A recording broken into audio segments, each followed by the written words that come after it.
It started with us tangled in the sheets, the morning sun casting a warm glow on Alex's face as he moved slowly above me. The kind of lovemaking that made everything else disappear. For a moment, I forgot about the bills piling up, the phone calls from debt collectors, and the weight of our crumbling dreams. It was just us, two bodies, two souls, desperate to hold on to the love that had once been our sanctuary. His lips brushed against my ear, whispering my name, and I clung to him like he was the only thing keeping me from drowning. I arched my back, meeting his trust, feeling the familiar surge of pleasure. We finished together, collapsing in each other's arms, breathless and smiling, like we were still the young couple who believed love could solve everything. But as the high faded and reality crept back in, I saw it in his eyes. The worry he tried so hard to hide. We lay there in silence, my head on his chest, listening to the rhythm of his heartbeat, both of us knowing we couldn't ignore our problems forever. Our escape plan led us to Las Vegas, the city where fortunes change with the flip of a card. It was a last-ditch effort to turn things around, a gamble born out of desperation. We decided to take the little we had left, hoping to win enough to buy us some time. I wore a red dress, the one that made me feel like a different woman, the kind who could flirt with fate and win. The casino was alive with energy, the air buzzing with excitement and the clinking of glasses. We took a seat at the blackjack table, Alex squeezing my hand for luck. At first, we won. Small victories, but they felt huge in the moment. I let myself believe that maybe we'd get out of this mess, that we'll laugh about it someday over wine and stories of our wild Vegas night. And that's when he walked in. Michael Grant. He looked like he owned the place, with his tailored suit and easy smile. I noticed him noticing me, his eyes lingering a little too long. He was older, handsome in that effortless way, the kind of man who had never been told no. He introduced himself with the charm of someone used to getting what he wanted, offering us drinks and making small talk as if we were old friends. I felt his gaze, heavy and deliberate, as he asked about us, how we ended up in Vegas, what we were hoping to win. Alex, always the optimist, told him about our financial troubles, how we were hoping for a lucky break. Michael listened, nodding thoughtfully, and then, out of nowhere, he made his move. $1 million, he said, his eyes locked on mine. For one night with you, Laura. The room seemed to go silent. I glanced at Alex, expecting him to laugh it off, but instead, I saw something I never expected. Hesitation. He was actually considering it. I felt like I had been punched in the stomach. You can't be serious, I managed to say, my voice barely above a whisper. Oh, I am, Michael replied calmly. One night, no strings attached. You leave in the morning and the money is yours. I felt sick. This wasn't some romantic fantasy or a joke. It was real.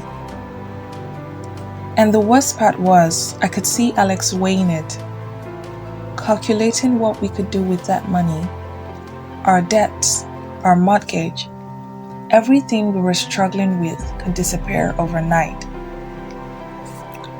"Let's go," I said to Alex, grabbing his arm. But Michael's voice stopped me. "Take your time. Talk it over. It's not an offer I make lightly." Back in our hotel room, the argument exploded. I couldn't believe Alex was even entertaining the idea. We yelled, we cried, and we threw accusations at each other like knives. He kept repeating that it was just one night, that it was a way out of the hole we were in. "You would really let me do this?" I asked, tears streaming down my face. "I don't know what else to do," he admitted, his voice breaking. "We're out of options, Laura. This could save us." I couldn't sleep. I lay there, staring at the ceiling, feeling the walls were closing in. In the morning, I made the decision. I looked at Alex and he knew. He didn't say a word as we walked back to Michael's suite. The night felt like a dream I couldn't wake up from. Michael was gentle, surprisingly tender, like he knew the weight of what I was giving up. We talked for hours before anything happened, and for a moment, I almost forgot why I was there. He held me close afterward, whispering, "You're stronger than you think, Laura." I felt Mike's hand slide over my shoulder, the warmth of his touch so different from what I had expected. There was no rush, no urgency in his movement, as if he understood that this wasn't just a transaction for me. It was a moment suspended in time, somewhere between reality and a dream I couldn't wake from. He traced the curve of my collarbone with his fingers, watching my reaction carefully, almost tenderly. I shivered under his touch, a wave of unexpected anticipation washing over me. My body betrayed me, responding to his gentle caress even as my mind screamed at me to pull away. His lips found mine softly, as though he were asking for permission rather than taking it.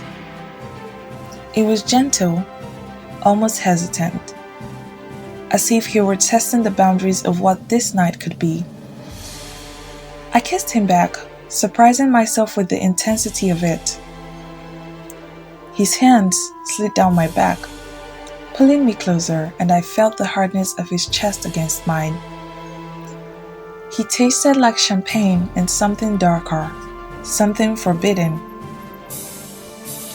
I melted into him, my resolve crumbling away as his hands explored my body with a kind of reverence, making me feel both cherished and desired in a way I hadn't felt in years.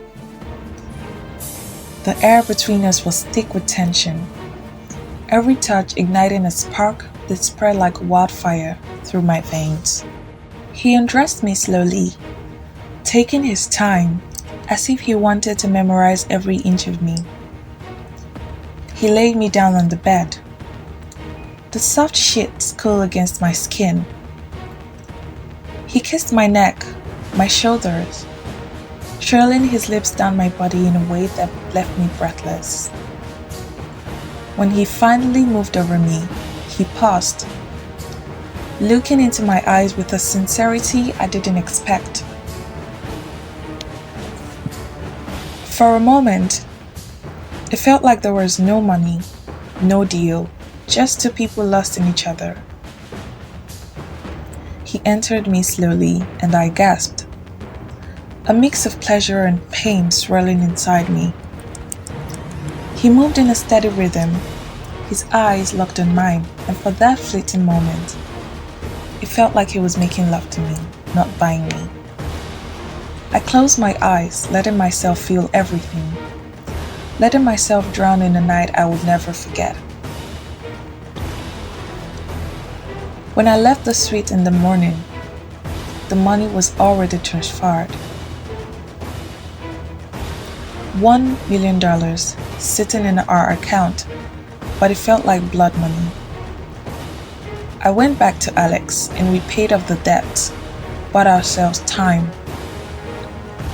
We were supposed to feel free, but instead, it felt like we had chained ourselves to a memory that would never fade. We tried to move on, pretending everything was the same, but it wasn't. The silence between us grew, filled with unspoken words and shattered trust. I could see it in Alex's eyes every time he looked at me. Regret, guilt, and something else. Something darker. He would reach for me in bed, but it wasn't the same. I couldn't help but flinch, remembering another man's touch, another man's whispered words. Months later, Michael reached out to me. He sent a single message. I hope you're happy, Laura. I never meant to come between you two. I just saw something in you. A strength, a longing for something more. I deleted the message, but the words lingered. It's been years now, and Alex and I are still together. We don't talk about that night, but it hangs over us like a shadow we can't escape. There are moments when I look at him and see the man I fell in love with. But then I remember the choice we made, the choice I made. I'm not telling this story for sympathy or judgment.